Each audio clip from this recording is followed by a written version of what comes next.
everybody, it's Miss Beck, and today we're going to do the story of Jumping Mouse, part one. The story has two parts, so today part one, tomorrow part two. In this story, we're going to compare and contrast characters from different stories and folk tales. We're going to tell about the characters and their actions, and we're going to learn a new word today called perilous. Can you say perilous? We are going to figure out how two stories are similar and different. And some other important words we may have in the story are brush. Can we say brush? Brush is a bunch of bushes and other plants that grow close together. For example, Mike had a hard time making his way through the brush to get to the campsite. The next word is journey. Can you say journey? A journey is a long trip. Rhea made the journey home after her vacation ended. Now, the focus word was perilous. Can we say perilous? Perilous. Perilous is another word for dangerous. It would be perilous to cross the old rickety bridge. Why would it be perilous? Yeah, you might get hurt or you might fall or the bridge might break. The next word is swayed. Swayed means to change an idea or someone's opinion of something. So, for example, John swayed his older brother to share his favorite toy. So, kind of like convinced. He convinced him to share his toy.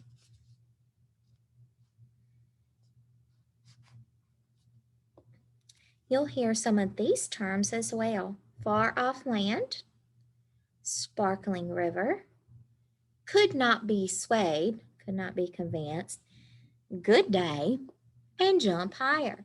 So if you hear those while Miss Beck is reading, you can always raise your hand. So let's check for some understanding. We've been reading folk tales, and folk tales are a fiction story. Thumbs up or thumbs down? Thumbs up. Fiction is fake, fake, fake, and these folk tales are not real. They didn't really happen. A folk tale is based on true events. Thumbs down. They are not based on true events. And a folk tale is passed down orally from person to person to person. Thumbs up. These stories are often not written down, but they are passed down, which means, like we talked about, the grandma would tell the mom, and then the mom would tell the daughter or the son, and these stories go back even further than that. So, this story is a folk tale, and it was actually passed down by a people group called the Native Americans. Native Americans were the first known people to live in the United States of America, which is where we live. Students will be able to identify that characters in the story often want something. Let's see. The Peach Boy, what did he want? He wanted to defeat the Onai, and he wanted to regain the treasure. What did the Billy Goat's Gruff want? They wanted to go over the bridge and they wanted to get that green grass to eat. But the troll was in the way. What did the Bremen Town musicians want? They wanted to explore the world and they wanted to become famous musicians. They didn't do that, did they? They ended up at a house, but they had a pretty nice house. So we're going to see if our characters in this story get what they want, and we're going to see if they're similar to other characters in other stories that maybe got what they wanted or didn't get what they wanted. We're going to listen for the word perilous, and we're going to see if the jumping mouse gets what he wants, and we are going to listen with our ears and look with our eyes and zip our lips. So today we have the story of the Jumping Mouse, part 1. Far away.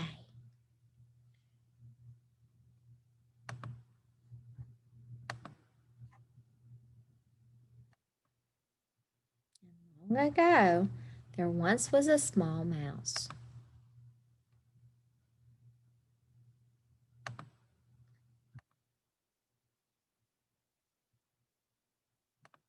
Let's see if we can see the small mouse. Have any of you ever heard the story of the jumping mouse before?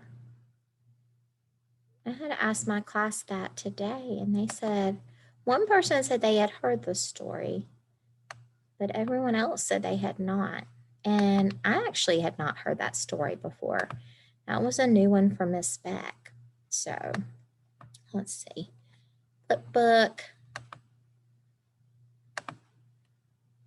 When we read stories, we can often make a mental picture of what's going on, but it's so nice to be able to see these pictures up here. And then it's also nice to be able to recall what happened in the story. I can't believe that boy came out of a beach. That was crazy.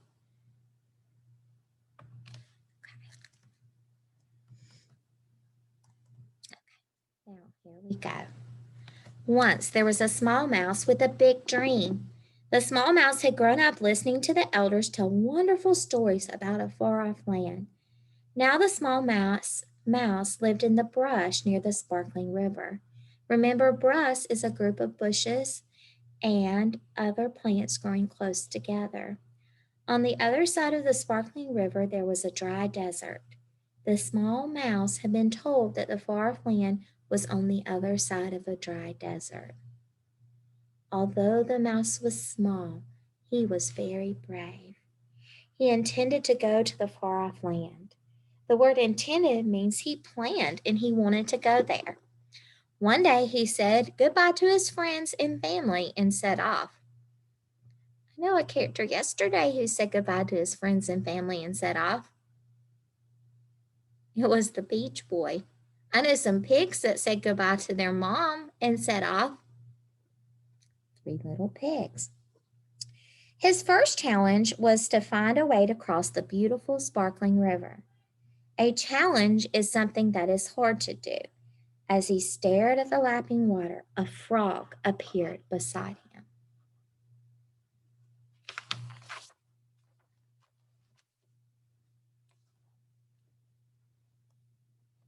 Ooh, what a big frog.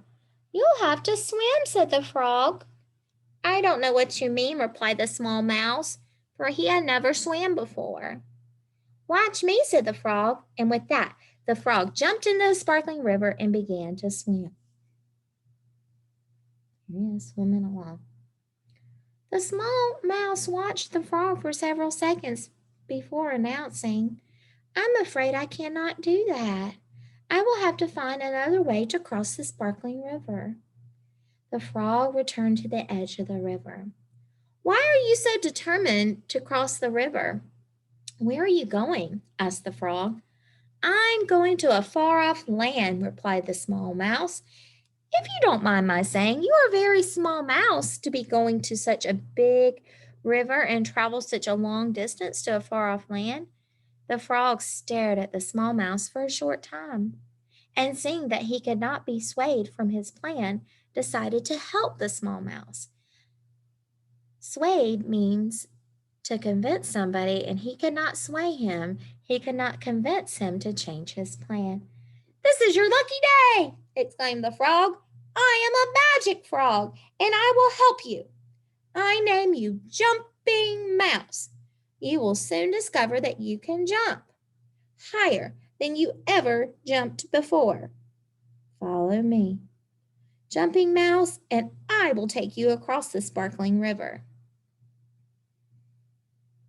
How will the gift help the mouse jump over the river, get across the river? Well, with that being said, the frog and Jumping Mouse jumped very high and landed on a leaf in the middle of the sparkling river. They floated on the leaf to the other side of the sparkling river.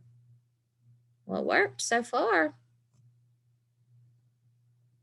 That picture. See the mouse? He's holding on to the frog. Goodbye, my friend, said the frog. Be brave and hopeful, and surely you will reach the far-off land. Thank you, replied Jumping Mouse. I will never forget your kindness. Jumping Mouse set off across the dry desert. He jumped across stones and twigs on his strong legs. As the frog had promised, Jumping Mouse jumped higher than ever before. He traveled by day and by night, stopping only to eat berries when he found them. Made it across the river. Oh, look at him. He does jump high. Eventually, the Jumping Mouse came to a stream. The stream gave life to this part of the dry desert. A stream is like a very small body of water. Beside the stream grew many bushes. Underneath one of the bushes there lived a very fat mouse. Good day to you, the fat mouse said to the Jumping Mouse. Whoa, that's a big mouse. Good day, said the Jumping Mouse. Where are you going? Asked the fat mouse. To a far-off land, explained Jumping Mouse. However, I would like to rest a while and eat some of the juicy berries that grow on the bushes beside the stream. The word stream means a small body of water. Be my guest, said the fat mouse. Jumping Mouse stayed with the fat mouse for several days. He ate berries and drank from the cool stream. Before long, he felt rested and ready to continue his journey. You think the fat mouse is going to go with him? I don't know. I think that fat mouse is going to stay right there.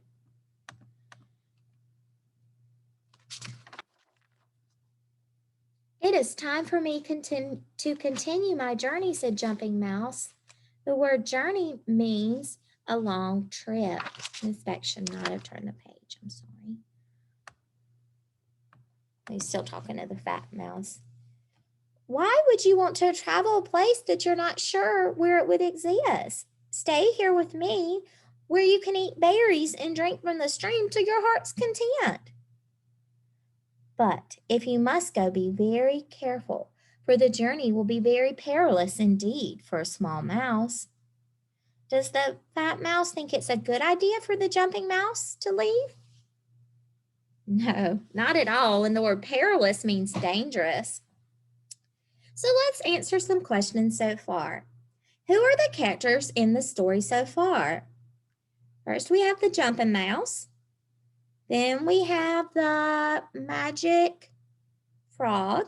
And then we have the fat mouse. So we've met 3 characters. Why does Jumping Mouse decide to leave his home and travel across the desert? Jumping Mouse decides to leave his home because he wants to see a far-off land. He's very brave and adventurous. How does the gift that the magic frog give Jumping Mouse help him cross the river? Let's go back and look. So there they are talking. And the frog gave him a gift of being able to jump. So how did that make him be able to cross the river? Well, he couldn't swim, so it made him fly through the air and jump onto a leaf, and then he got across. That was pretty awesome. Who does the Jumping Mouse meet after the magic frog?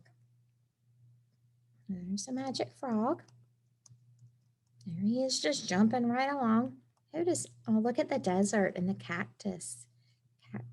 Who does he meet next? That's right, he met the fat mouse. How is the Jumping Mouse's journey different from the Peach Boy? How are these 2 characters alike and different? Well, the Peach Boy went on a journey as well. So did the mouse. So that's something that's the same. The Peach Boy was a hero. Do you remember what he did that was a hero? A heroic thing? That's right, he fought the Onai, and so he could get back the treasures of the land. So far, has the mouse fought anybody? Has he had a purpose for his journey? Did he say? No, not yet. He just said he was going to a far off land. So when he gets there, he may have something he needs to do there, but so far we don't know.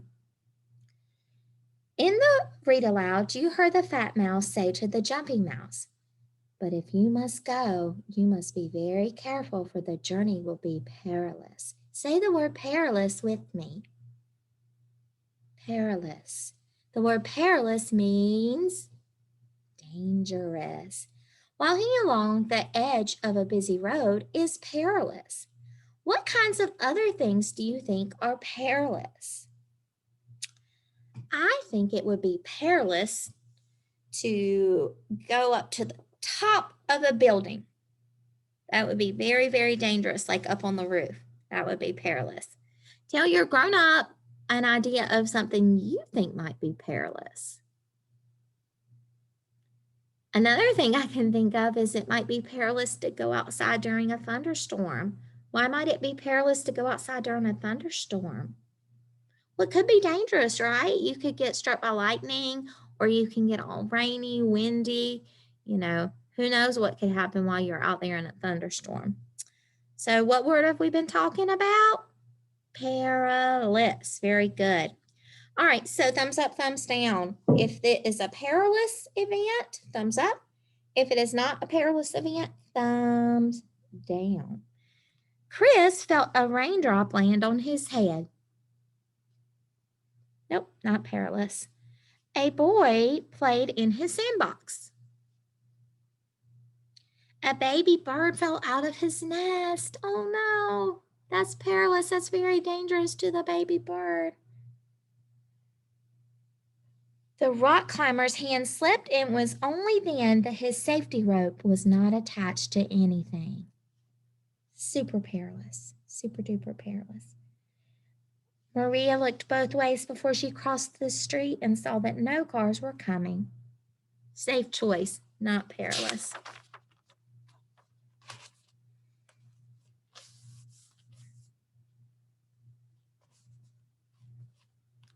So, the frog in the story was the giver, and the mouse was the receiver.